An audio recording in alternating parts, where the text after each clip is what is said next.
السلام عليكم ورحمة الله وبركاته. أسعد الله أوقاتكم دائما بكل الخير. فيديو النهاردة عن وصفة البصل مع العسل للتخلص من السعال والبلغم والوقاية من نزلات البرد وعلاج الزكام والرشح. يعتبر البصل مصدر مهم للفيتامينات والمعادن بالإضافة إلى مضادات الأكسدة، ويعمل البصل على تقوية المناعة وإزالة السموم من الجسم، بالإضافة إلى مركبات الكبريت الموجودة في البصل بتعمل كمضادات حيوية قوية بتساعد في علاج التهابات الجسم بشكل عام، بالإضافة لأن هي بتكون فعالة في علاج السعال وطرد البلغم وتخفيف الزكام والوقاية من نزلات البرد. ولكن كيف يمكن استخدام البصل في علاج السعال؟ وما هي الطريقة الصحيحة لإعداد هذه الوصفة؟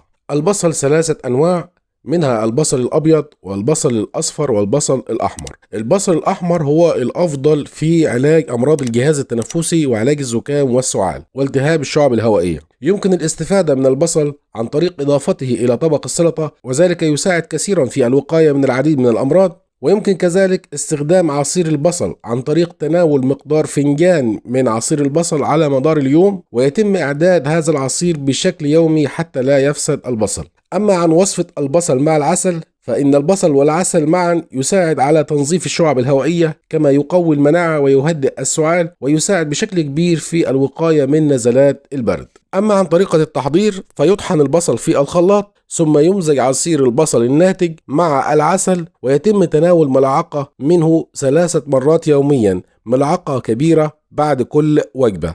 ويجب تجديد تحضيره بشكل يومي حتى لا يفسد البصل وتقل فوائده.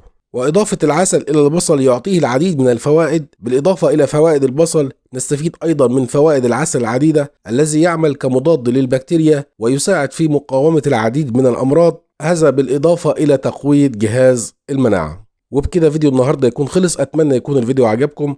إذا عجبكم الفيديو ما تنسوناش في لايك للفيديو، واللي بيشوفنا لأول مرة يسعدنا إن هو يشترك في القناة ويفعل زر الجرس علشان توصلوا دايما فيديوهاتنا الجديدة. شكرا جدا لكم على المشاهدة، ونشوفكم دايما على خير، والسلام عليكم ورحمة الله وبركاته.